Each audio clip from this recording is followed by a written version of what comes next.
When you think about sharing something you really truly believe in, what's the first thing that comes to mind? Is it some kind of debate where there's a winner and a loser? Or is it more like a conversation, a real invitation for someone to see things from your perspective? Today, we're going to explore that idea, the art of invitation. We'll look at how faith can be shared, not as a battle to be won, but as a gift to be offered. So here's our roadmap. We'll start by asking what a message of love really looks like. Then we'll dig into two incredible examples from the past, a conversation next to a well and a powerful speech in Athens. After that, we'll pull out some timeless principles, which all leads to our big takeaway. It's about the invitation, not the argument. All right, let's jump right in. Section 1, a message of love? This question is so important because how we share our beliefs can matter just as much as what we actually believe. Let's really break this down. On the one hand, you've got proselytism. That word can bring up images of pressure, maybe even manipulation. But then there's this other idea, evangelization, that flows from a totally different place, a place of genuine love and concern. And that motive? Well, that changes everything. It's the difference between trying to push an agenda on someone and simply reaching out a hand in friendship. Okay, that all sounds great in theory, doesn't it? But what does it actually look like in real life? How do we take this idea of genuine love and apply it in a real conversation with a neighbor or a friend? That's the real question.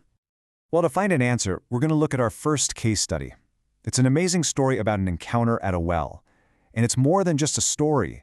It's really a masterclass in how to connect with another person.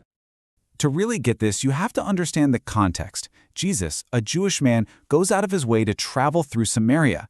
This was a place most Jews would have walked miles to avoid, and then he starts talking to a Samaritan woman. Right there, he's crossing all kinds of boundaries, racial, religious, and social. This wasn't an accident. It was a deliberate choice to connect with someone everyone else had written off. And notice how he starts the conversation. He doesn't begin with a sermon or a list of rules. He starts with a simple request, and then offers something intriguing, something almost mysterious. If you knew who it is that asks you for a drink, he says, you would have asked him, and he would have given you living water. He's not trying to win a debate, he's trying to awaken a thirst in her, a thirst she might not have even known she had. So what exactly is this living water? Well, it's this beautiful metaphor for a kind of spiritual satisfaction that goes so deep it quenches our soul's thirst for good. It's not about a temporary fix, it's about a spring of life bubbling up from the inside. You can almost see the conversation unfold in 4 steps. First, there's contact. He just asks for a drink. Simple. Then, the challenge. He sparks her curiosity about this living water. Now, this 3rd step is crucial. Confrontation. He gently brings up her painful past, not to shame her, but to show her that he truly sees her and knows her. And the result? Conversion. He tells her who he is, and she's so transformed that she runs to tell her whole town. It's a beautiful progression. Okay, so now let's go from that quiet well to the buzzing, intellectual center of the ancient world, Athens. Here we'll see the exact same principles at work, but they're adapted for a totally different crowd. It's a fantastic lesson in communication. Just look at the difference here. Jesus is talking one-on-one with an outcast woman. Paul is giving a public speech to a group of skeptical elite philosophers. The gap between these two audiences is just massive. So the question is, how in the world does Paul manage to connect with them?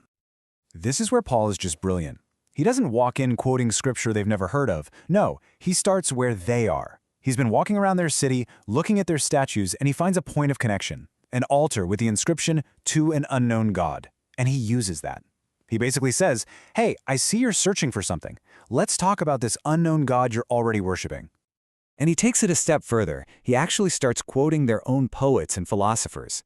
He builds a bridge by showing them respect, by saying, you're already onto something here. He's not there to tear down their worldview, but to build on the truths they already sense. And this is so important, finding common ground doesn't mean watering down the message. Once he's built that bridge of respect, Paul walks right across it with the most challenging part of his message, the idea of resurrection.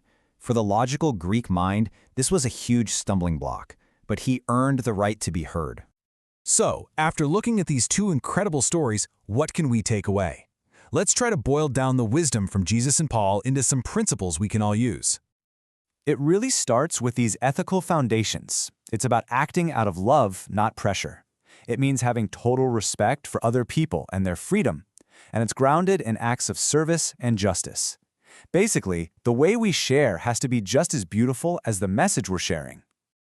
And here we see how those ethics become real action. As one scholar points out, the early church grew through real relationships with friends and in homes. They contextualized the message, just like Paul did in Athens. The community itself was a witness, and it was all about being attentive to the opportunities God was creating.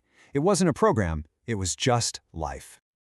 And that brings us to our final section, which is really the heart of it all. It's this simple but powerful idea that it's all about the invitation. This quote just says it all, doesn't it? Real love means knowing the truth about someone else and reaching out to them anyway. Think about that. Real love sees all of it, the good, the bad, the broken parts, and still reaches out. That's the love Jesus showed the woman at the well. And that's the kind of love that makes an invitation truly meaningful. So as we finish up, let's zoom out a little. Forget about faith for just a second.